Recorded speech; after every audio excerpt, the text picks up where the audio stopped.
Bonsoir à tous et bienvenue dans votre journal. Et ce soir, à la rédaction accueille Yann Durosa, professeur d'histoire-géographie. Bonsoir. Bonsoir. Alors l'état d'urgence a été décrété en France et en Corse depuis vendredi, puis étendu dans les Outre-mer ce matin. Alors en quoi consiste ce régime exceptionnel et qu'est-ce que cela implique? On en parle tout à l'heure avec vous, Yann. Avec nous également sur le plateau, Pierre Bellucci. Bonsoir Pierre. Bonsoir Amina, bonsoir à tous. Alors toujours en rapport avec les attentats de Paris vendredi dernier, un rassemblement s'est tenu aujourd'hui place de la République, une initiative de l'intersyndicale pour rendre hommage aux victimes. On en parle également tout à l'heure avec vous, mais d'abord voici les titres de ce mercredi 18 novembre. Depuis aujourd'hui, le dispositif d'état d'urgence a été étendu à de nombreux territoires outre-mer, dont Mayotte. Une mesure exceptionnelle qui confère au préfet des pouvoirs étendus et qui restreint fortement les libertés publiques. Explications et réactions dans votre journal. Suite aux attentats terroristes, l'intersyndicale a décidé de suspendre le mouvement de grève générale durant toute cette semaine.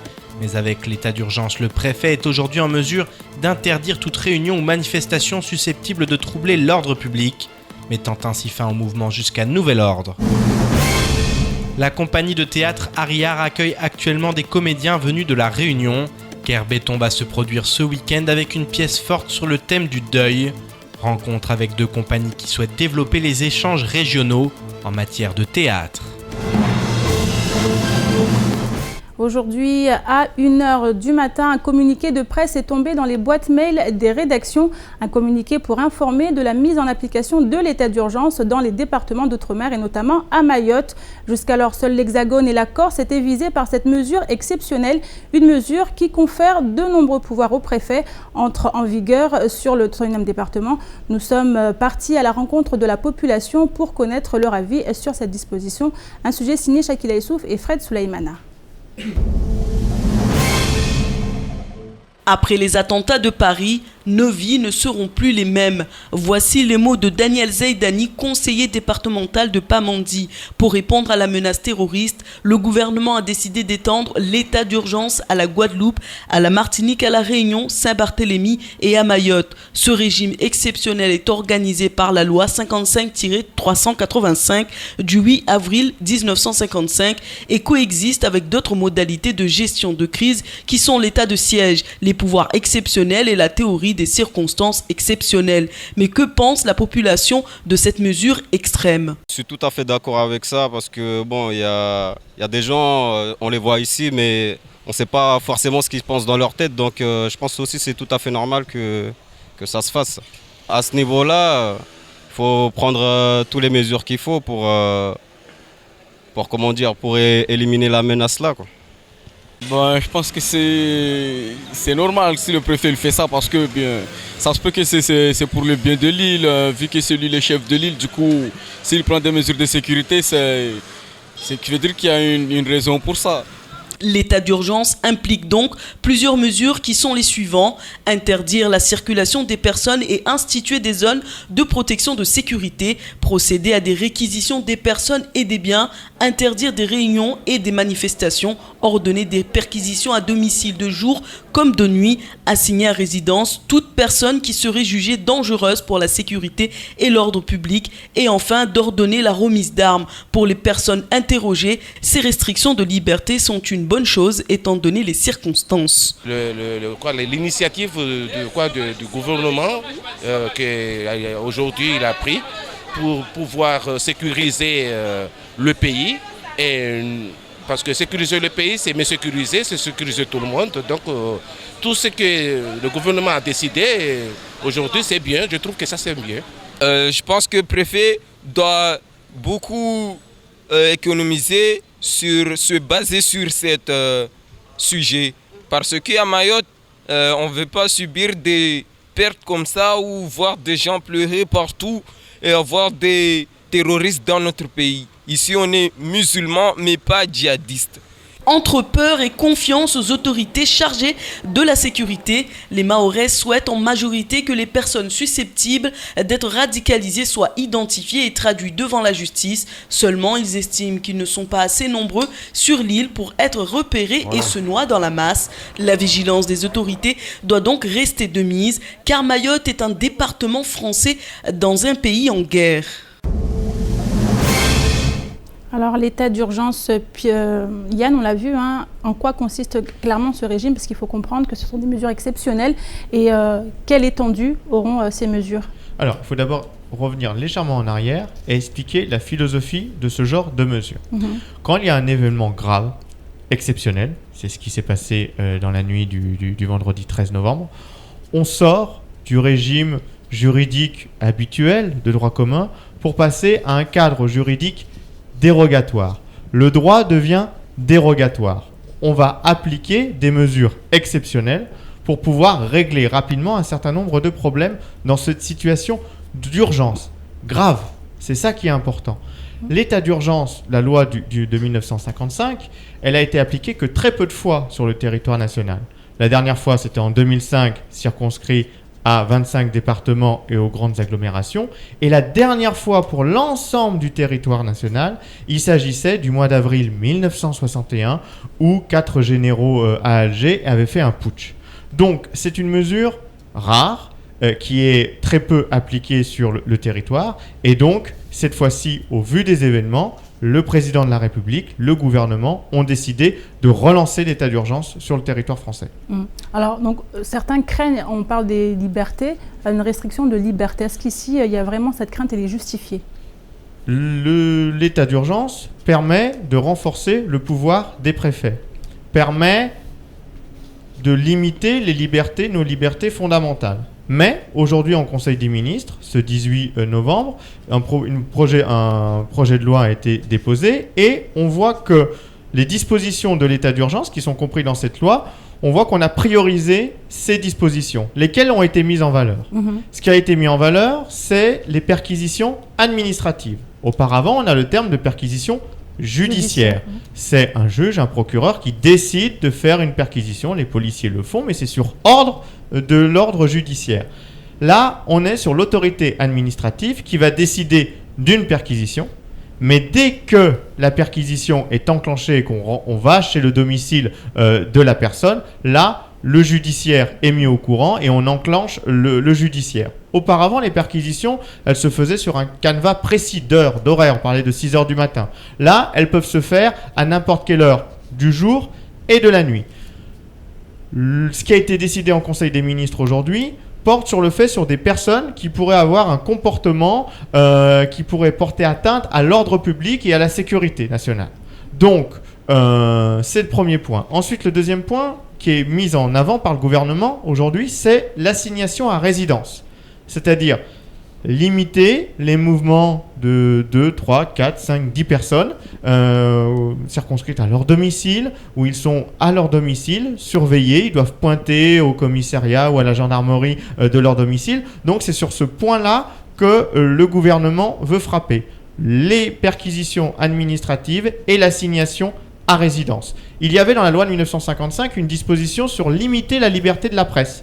Là, c'est clairement dit par le gouvernement, cette disposition-là est supprimée. C'est-à-dire que la presse continuera à être libre et l'autorité administrative n'irait pas s'immiscer dans la presse, télé, radio, papier. Donc, on voit bien que les dispositions sont ciblées sur certains points particuliers de cette loi de 1955. Et concernant la durée de cette mesure? Alors, par décret, le président de la République peut prendre cette mesure d'état d'urgence sur une période de 12 jours. S'il veut proroger au-delà de 12 jours, il est obligé de passer par une loi qui a été présentée en Conseil des ministres ce matin et qui va faire l'objet d'un vote à l'Assemblée nationale et au Sénat. Et à l'issue du vote de la loi, l'état d'urgence pourra être prorogé sur cette période de 3 mois. Est-ce qu'il y a une durée maximale à ne pas dépasser? Vu les objectifs du gouvernement et vu ce qu'il met en avant, cette période de 3 mois pourra peut-être remplir les objectifs que le gouvernement veut atteindre, c'est-à-dire les perquisitions, les assignations à résidence, et on voit qui est ciblé par ces mesures.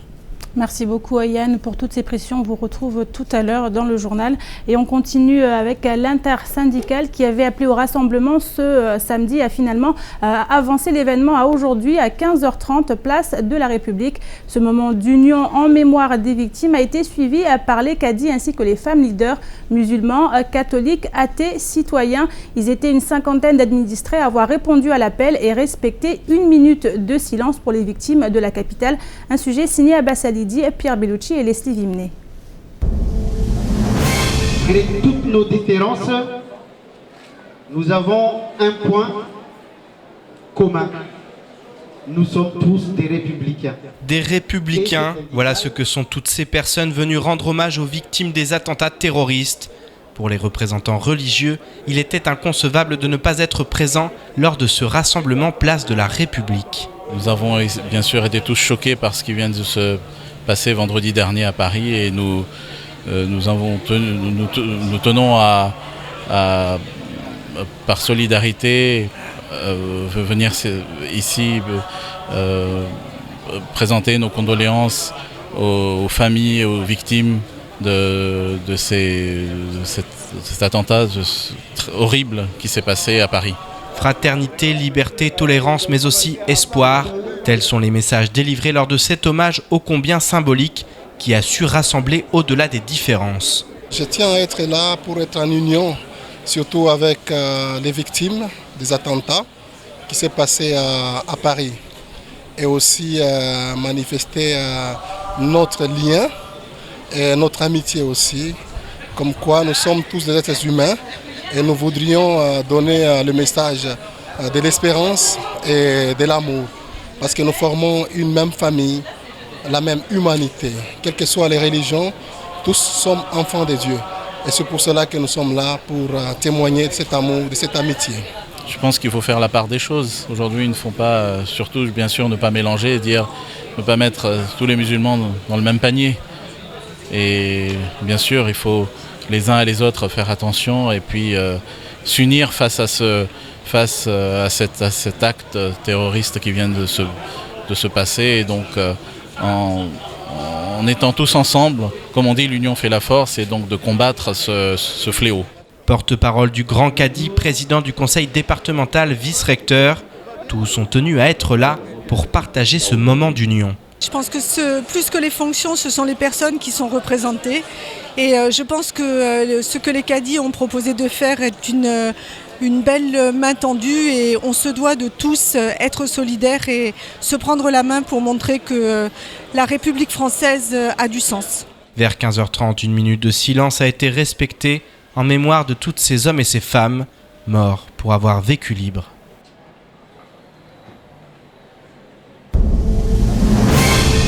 Alors on l'a vu Pierre dans le reportage, la compassion, mouvement de solidarité nationale ici à Mayotte. Alors qu'en est-il, là on a vu cette intersyndicale, mais au niveau de la population mahoraise dans sa totalité aujourd'hui? Écoutez, je crois que tout le monde a été très choqué et il y a ce besoin d'union, il y a ce besoin de se retrouver, de se rassembler en mémoire des victimes, mais aussi pour la suite, pour l'avenir, voilà, pour montrer qu'on est un pays libre, un pays qui a des valeurs républicaines, et qu'il faut absolument qu'au-delà des différences, au-delà voilà, des religions, que tout le monde soit uni, que tout le monde se lève et que tout le monde voilà, combatte cet ennemi un peu invisible, on en parlait, hein, cet ennemi un peu, ce fantôme que sont ces terroristes voilà, qui tentent et qui ont un objectif très précis, c'est de semer la peur, c'est de montrer que voilà, vous ne serez plus libre à partir de maintenant, et voilà ce genre de rassemblement qui se font un peu partout, hein, en métropole et ailleurs, et à Mayotte. Alors voilà, on va nous dire oui, mais il n'y avait pas des centaines de personnes, voilà, il y avait quand même du monde. C'était un appel à rassemblement en pleine semaine, un mercredi, avec des personnes, voilà, des représentants qui venaient un peu de partout, du monde religieux aussi, des institutions, voilà, donc c'est des moments importants, c'est des moments qu'on aime voir, voilà, cette minute de silence, et beaucoup d'émotions aussi, beaucoup de sobriété de la part des personnes qui étaient là, beaucoup d'échanges aussi, de discussions entre les uns et les autres. Voilà, on entend aussi beaucoup de choses. On était à la mairie tout à l'heure, on entendait des personnes parler, tout le monde ne parle plus que de ça, notamment on entendait des Mahorais qui disaient mais nous on peut être frappé, notamment à la barge. Vous voyez. Et justement, ça crée pas une psychose en ce moment, tout ce qui se passe. On parle de rassemblement, mais les Français ont peur. On a quand même complètement. Après, dans rassemblement, il faut éviter aussi cette psychose. Je pense qu'il faut essayer de vivre normalement, de faire comme si la vie continuait, parce que la vie continue. Aujourd'hui, nous avons les autorités qui prennent des mesures. Nous sommes la 5e puissance du monde, une puissance qui reste fragile, on le voit, mais nous ne devons pas tomber dans la psychose. Nous devons vivre de manière comme nous le faisions avant, et c'est aussi en faisant ça qu'on va montrer que les Français sont là, ils sont debout, ils continuent à vivre librement avec notre République et cette constitution qui pourrait être modifiée dans les prochains jours, mais ça ne veut pas dire modifier la constitution. Certes, c'est le fondement de la République, mais ça ne veut pas dire vivre autrement. On parlait des libertés, de ces problèmes de liberté que ça pourrait impliquer. On voit le gouvernement, si justement il veut modifier cette constitution, c'est pour y inclure l'état d'urgence et pour justement ne pas trop toucher aux libertés, notamment celle de la presse, la liberté de la presse. On sait que c'est aussi un fondement de notre République. Donc voilà, c'est un contexte très particulier avec un grand besoin d'union. Merci beaucoup Pierre pour ces précisions. Et suite aux attentats qui ont frappé la capitale, justement, l'intersyndicale a suspendu le mouvement de grève générale samedi pour une durée de 7 jours. Ce matin, une commission consultative du travail devait se dérouler à la Dieppe et en présence des parties concernées. Elle n'aura pas lieu finalement et l'institution de l'état d'urgence à Mayotte risque fort de reporter la grève générale à plusieurs semaines. Un sujet signé Abbas Alidi, Pierre Bellucci et Fred Souleymana. La grève générale et les revendications syndicales ont laissé place à la solidarité nationale. Pour Elanzi Zamidou, le secrétaire départemental de Force ouvrière, l'heure est à l'unité nationale. On avait dit qu'on suspendait la grève en solidarité à nos compatriotes qui ont péri dans des circonstances atroces, qui ont été victimes des attentats et que nous, en tant que citoyens français, on se devait quand même de respecter le deuil national parce que je le rappelle, nous sommes très attachés aux valeurs de la République parce que ce n'est que comme ça qu'on arrivera à maintenir l'unité de la nation. Les revendications sont toujours présentes, mais les syndicats préfèrent aujourd'hui suspendre le mouvement. La sécurité et la fraternité priment sur les souffrances personnelles. Donc aujourd'hui, j'interviens solennellement pour dire aux Mahorais que nous devons apporter notre solidarité aux victimes, aux familles des victimes.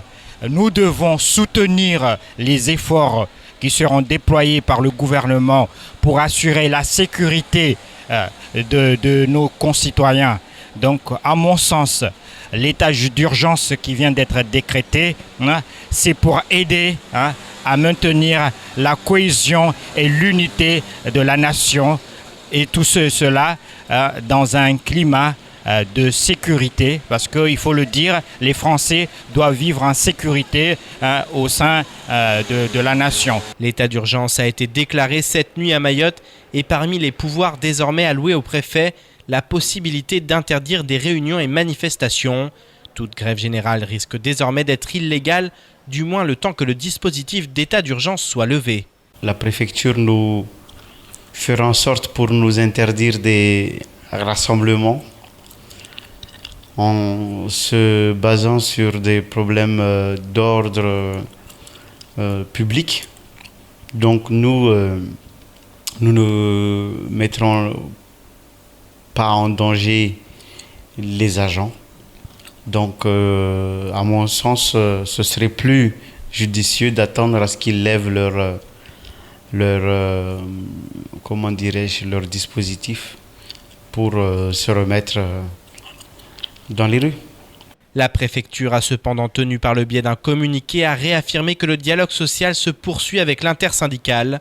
Le préfet dit vouloir répondre dans les meilleurs délais aux enjeux soulevés par les partenaires socio-économiques de l'île, concernant d'une part la transposition du Code du travail et d'autre part les questions d'attractivité de notre département. Seymour Morsi tiendra donc de réunions de concertation avec l'ensemble des partenaires socio-économiques dès la semaine prochaine, les 25 et 27 novembre. Alors, suivant nos dernières informations, il semblerait que la grève ne reprenne pas ce lundi, peut-être après l'état d'urgence. Donc, avec nous, Yann Durosa, vous êtes également ancien secrétaire départemental du SNES. On a vu l'intersyndicale concernant la grève, elle risque de ne pas reprendre. Est-ce qu'aujourd'hui, c'est quelque chose que vous déplorez au niveau de l'intersyndicale ou vous êtes conscient de il faut être circonstances actuelles? Il faut être réaliste, il faut être pragmatique. Les revendications sont encore là, elles demeurent entières, mais au vu de la situation nationale, internationale, ce qui s'est passé le 13, l'état d'urgence arrivant, est-ce que les revendications, l'intersyndicale peut être encore audible, peut être encore entendue durant cette période-là à Paris pour faire avancer? Donc on voit bien que je ne le pense pas, donc ce qui est sage, c'est ce que sans doute a décidé l'intersyndicale, c'est d'arrêter et de reprendre son souffle et d'attendre ce qui va se passer par la suite. Puisque en plus sur ces événements-là, on l'a encore revu aujourd'hui avec l'assaut qui a été donné dans la commune de Saint-Denis en banlieue parisienne, il peut se passer quelque chose quasiment tous les jours. D'accord. Donc c'est quelque chose qui est relativement grave et il faut être honnête et pragmatique. C'est-à-dire que les revendications de l'intersyndicale, certes, qui sont toujours d'actualité, pour faire avancer les dossiers, il faut avoir des oreilles de part et d'autre. Et donc, en ce moment, les oreilles sur ces questions-là sont légèrement plus bouchées qu'on ce qu'on pouvait avoir avant. Donc, les revendications n'avanceront pas. Donc, laissons passer la tempête et attendons la mer calme pour pouvoir reprendre ce chantier qui est, lui, toujours d'actualité sur le département. Justement, en cas de reprise, est-ce que vous n'avez pas peur que celui-ci n'ait pas autant de pertinence, que le mouvement de grève générale ne soit pas aussi important ou C'est pour ça que la période de deuil est passée, l'état d'urgence qui peut être après abrogé, c'est 3 mois, mais ça peut être abrogé d'un moment à l'autre quand on a retrouvé une certaine sérénité. Après, l'intersyndicale se réunira de nouveau, fera le point sur la situation. J'ai cru comprendre que la préfecture, en tout cas les services de l'État, voulaient maintenir la voie du dialogue. Donc l'intersyndicale, après, prendra cette voie-là ou pas. Merci beaucoup Yann Durosa.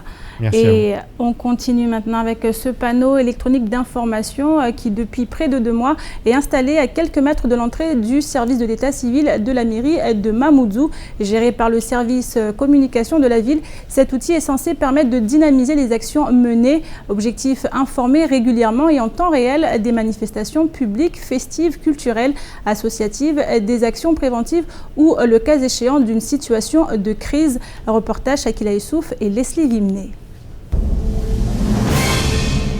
Surpris mais content de voir la ville de Mamoudzou se moderniser, les passants s'arrêtent un moment pour lire le panneau électronique d'information. Ils peuvent ainsi lire les projets en cours et à venir de la nouvelle équipe municipale. J'ai vu les informations, voilà, les horaires qui ouvrent, qui ferment. Et tout, voilà, bientôt on va inaugurer l'aménagement de Mgombani, c'est bien. Moi j'ai jamais vu ça, je l'ai vu à Dembélé, qui s'en est occupé depuis un moment, et puis là à Mamoudzou, c'est une bonne chose. Maintenant à Mamoudzou, je pense que c'est la capitale, la mairie plus grande, donc je pense que le panneau doit être plus grand que là. Parce que Dembélé c'est plus visible, à 30 mètres, 50 mètres, tu vois déjà ta rivalire. Alors que là, c'est moins visible à l'endroit où il est placé. Les riverains ne le remarquent pas automatiquement, l'emplacement du panneau n'étant pas visible pour tous, mais l'initiative est en majorité saluée par les administrés. En moyenne, il faut compter 10 000 € pour l'achat de ce type de panneau. Les premiers prix se situant sous 8 000 €, mais malgré que l'acquisition de ce type de mobilier urbain coûtant trop cher, pour les habitants, cela reste, quoi qu'il en soit, une bonne chose. J'ai vu le panneau, c'est bien pour l'aménagement et pour informer. Parce qu'à Mamoudzou, c'est la capitale, nous voulons un aménagement efficace et durable. La volonté municipale reste de préserver le cadre de vie en luttant contre l'affichage sauvage et les nuisances visuelles. Les administrés peuvent ainsi y lire l'inauguration d'une nouvelle résidence à Mgombani il y a 3 semaines. L'objectif premier du panneau d'information électronique est la diffusion d'une information de proximité à destination des habitants de la commune. Imbroglio diplomatique entre Madagascar et la France, implantation de Free à Mayotte. C'est également dans l'actualité de ce mercredi 18 novembre. Les précisions tout de suite dans l'actualité en bref. La ministre des Outre-mer s'est récemment rendue en visite officielle à Tromelin et aux Glorieuses pour réaffirmer la présence française dans les îles Éparses. Or, pour son homologue malgache, elle assistait à une commémoration. La tactique n'a pas été appréciée et depuis, les médias de l'île Rouge n'en finissent plus de la dénoncer. Selon l'Express de Madagascar, les îles Éparses abritent beaucoup de richesses, dont 300 milliards de pétrole rien que pour Juan de Noa. Les richesses des autres îles n'ayant pas encore été évaluées, on peut comprendre le jeu de l'identité nationale et du protectorat économique de la grande île. La course énergétique est aujourd'hui mondiale et la France aurait tout à gagner de telles exploitations d'hydrocarbures si les gisements sont à hauteur de ce qui est décrit. Une telle manne financière serait également sans précédent pour Madagascar et pourrait changer la face du pays, notamment en termes d'énergie, de logement ou d'éducation. La France n'est toutefois pas prête de rétrocéder ses territoires puisque 2 compagnies se sont vues accorder des droits de prospection et ce jusqu'en 2018. Si le canal du Mozambique suscite beaucoup de convoitises, la France exerce des droits souverains sur les espaces maritimes adjacents à l'île afin d'assurer la protection d'une biodiversité riche ainsi que des ressources économiques dont elle a la responsabilité. L'imbroglio diplomatique ne fait que commencer, avec aujourd'hui de très vives tensions entre les 2 pays. Telma, opérateur détenu par le groupe de télécommunications Irigi, a plusieurs projets en cours avec Free. Ils détiennent chacun 50% d'Outre-mer Télécom, Marc Only, implanté à La Réunion et à Mayotte. Dans le magazine Jeune Afrique, Hassanein Irigi, président du conseil d'administration de Telma, explique qu'il s'est allié avec Free car les tarifs d'Outre-mer Télécom à La Réunion et à Mayotte sont trop élevés. Un accord a donc été trouvé avec Xavier Niel pour qu'Iliad, autrement dit Free, prenne une participation de 50% et que la marque Free soit lancée sur les 2 départements. Ce devrait être chose faite dans le courant de l'année 2016 et Free Mobile, grande enseigne nationale, s'implantera donc sur le 101e département. Hassanein Irigi a également dévoilé que d'autres projets avec Free et Xavier Niel pourraient voir le jour. La présence d'Iliad à nos côtés nous permet de rester attentifs aux opportunités qui pourraient se présenter, notamment à Maurice. Il y a une volonté commune, d'autres projets ensemble. Les Républicains, formation politique très structurée de l'île, viennent de traverser une crise interne. L'heure est aujourd'hui à l'élection d'une présidence unique qui se déroulera en janvier prochain. Mansour Kamardine, Ariti Abdoulaye et Abdourahmane Souali sont officiellement candidats et mènent campagne avec sérénité depuis plusieurs semaines. Le mot d'ordre étant rassemblement. Au lendemain des attentats de Paris, ressentant le besoin d'affirmer leur solidarité et d'obtenir des réponses aux questions sécuritaires qui touchent le pays, une délégation des Républicains s'est rendue au siège du Parti national.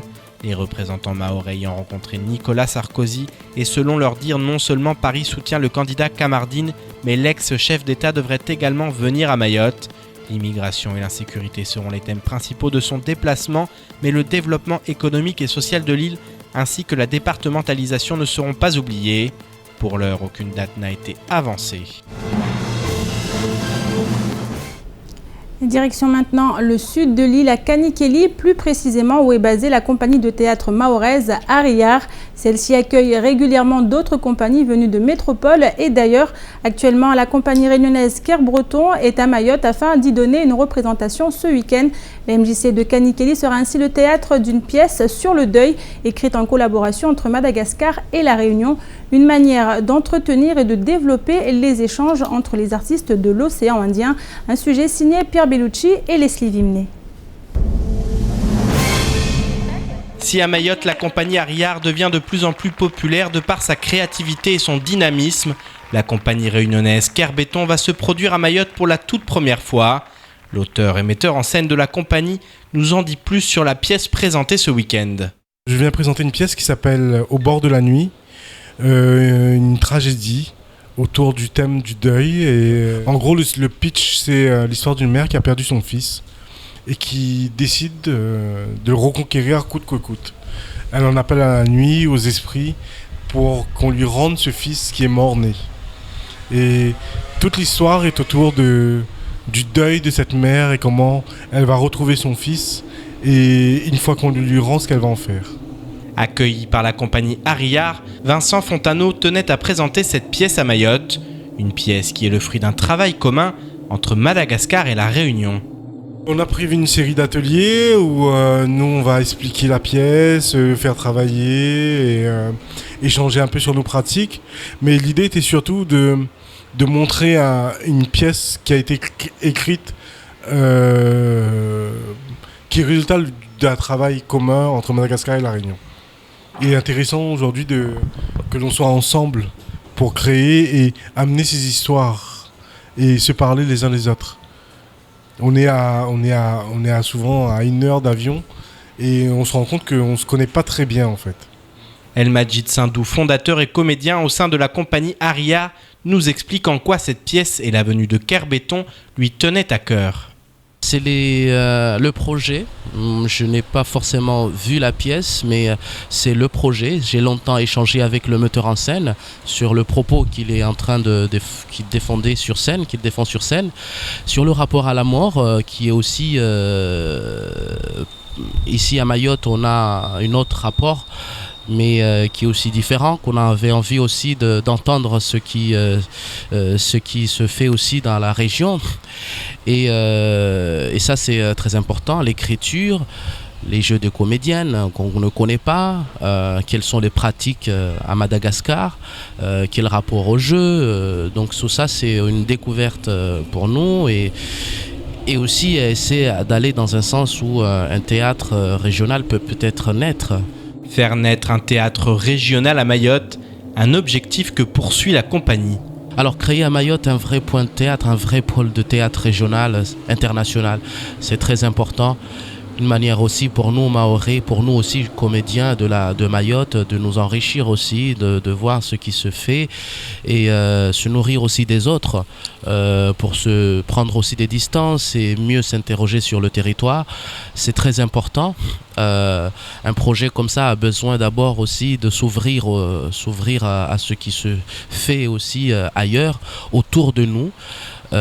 C'est très important. Mayotte, Kanikeli, le projet, vraiment que ce soit une capitale du théâtre de l'océan Indien, c'est un projet on y croit beaucoup. Un projet ambitieux mais des plus prometteurs. Quoi qu'il en soit pour tous les amoureux d'art et de théâtre, rendez-vous ce week-end à la MJC de Kanikeli. Et c'est la fin de cette édition. Merci à vous de l'avoir suivi. Une édition que vous pourrez suivre en rediffusion sur notre site l'infocoesi.fr et sur WAM5. Dans quelques instants, vous serez en compagnie d'Ornella Périne pour la météo. Suivra juste après l'invité du temps de parole, Mascati. Il était ce matin au micro de Patrick Millan et prochain rendez-vous avec l'information en radio demain dans la matinale avec le journal présenté par Pierre Bellucci. Bonne soirée à vous sur KTV.